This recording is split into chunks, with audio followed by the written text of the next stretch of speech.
Senhor Presidente, senhores membros do Governo, senhoras e senhores deputados, o Orçamento de Estado para 2010 poderia ter sido apresentado na anterior legislatura, onde o PS tinha maioria absoluta, ou nas outras anteriores, em que governavam o PSD e o PP, teria aí uma íntima aceitação manifesta de todos os partidos que o vão viabilizar. Contudo, não poderia ter sido apresentado em 2009, pela simples razão de que era ano eleitoral. Se fosse ano eleitoral, o PS não apresentaria este orçamento, porque não daria a cara aos eleitores por opções tão profundamente negativas para o país. De 2009 para 2010, o combate ao desemprego deixou de ser a máxima do PS até nos discursos que proferem. Voltou a ser o déficit. O déficit é a obsessão total com que o país conta por parte do Governo para os próximos anos. E tudo isto se torna mais preocupante quando aquilo que é visível é que o PS, com a associação do PSD e do PP, não tem preocupação com os impactos que daí vão decorrer para o país e para a população portuguesa.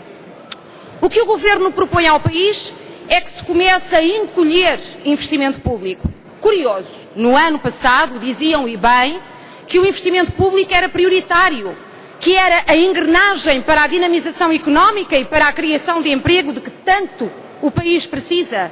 No primeiro orçamento desta legislatura, começam a inverter a promessa, com impactos negativos nessa dinamização económica e nessa criação de emprego. Mas mais, o Governo propõe-se contribuir para a destruição de emprego, liquidando milhares de postos de trabalho na administração pública. Isto, Sr. Presidente e Srs. Deputados, no próprio ano em que se prevê que o desemprego continua a galopar, é este o sinal e a injustificável solução que o Governo apresenta ao país.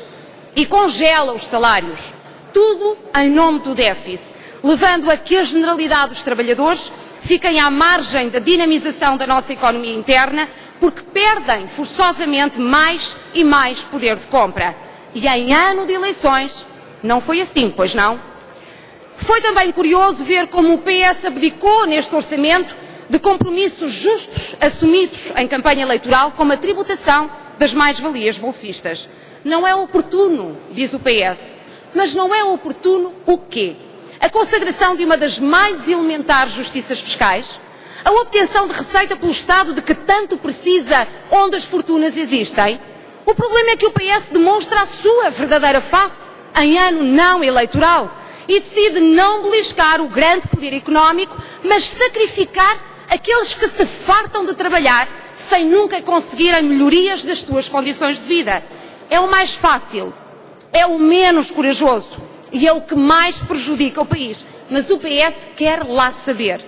Veja-se a taxa de IRC que pagam as micro, pequenas e médias empresas que andam estranguladas neste sagrado mercado.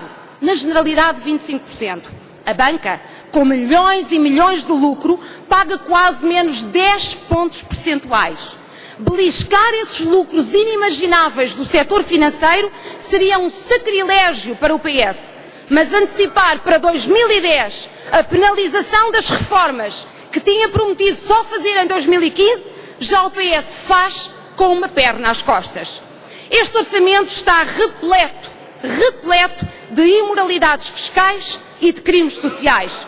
Mas este orçamento é também bem demonstrativo do que o Governo entende sobre as políticas ambientais. O que pode gerar grandes negócios para grandes empresas leva uma alavanca, mesmo que tenha pouca repercussão no país. O que se traduz em maior investimento do Estado para garantia de melhores padrões ambientais para todos, leva um corte. E depois o Governo cria uns benefícios fiscais de modo a incentivar melhores comportamentos ambientais, restringindo-os logo de seguida. Como faz com as deduções ambientais, com a aquisição de equipamentos para energias renováveis ou com obras de isolamento térmico dos edifícios, referindo logo de seguida que não têm aplicação anual, mas só de 4 em 4 anos. Ou como faz com o incentivo à compra dos carros elétricos, restringindo o apoio às 5.000 primeiras compras, como se tratasse de um concurso ou de um produto em saldo. Querem adivinhar, senhoras e senhores deputados, quem terá acesso a este apoio? Claro, os que mais poder de compra têm, que serão os primeiros a comprar. É sempre sempre a mesma lógica, Sr. Presidente e Srs. Deputados. A mesma lógica em tudo. O PS, com o PSD e o PP a aplaudir, mantêm as desigualdades sociais no país, agravam-nas até. Nunca sairemos da mesma cepa torta com estes partidos a comandar os destinos do país. São coisas que não se fazem de um dia para o outro, é certo, porque as desigualdades estão tão enraizadas, mas este orçamento não contribui para as dissipar, contribui para as aumentar mais e mais. Tal e qual como as assimetrias regionais. Este orçamento contribui enormemente para cimentar a falta de coesão territorial neste país. É por tudo isto, Sr. Presidente, senhoras e senhores deputados, que a um partido responsável se pede que tenha uma atitude responsável.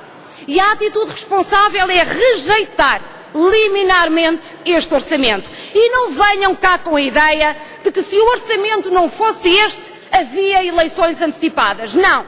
Se o PS tivesse sido mesmo obrigado a negociar soluções para o país, ou seja, se tivesse mesmo sido obrigado a negociar o Orçamento de Estado, teria apresentado outro orçamento. Mas não foi preciso.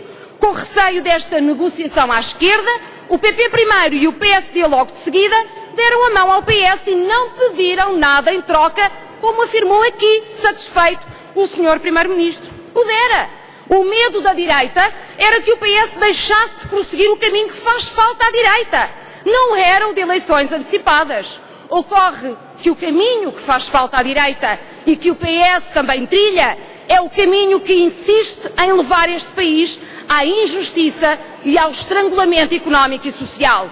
Sr. Presidente, senhoras e senhores deputados, o voto responsável neste orçamento é o voto contra. Será naturalmente esse o voto do PEV, do Partido Ecologista Os Verdes.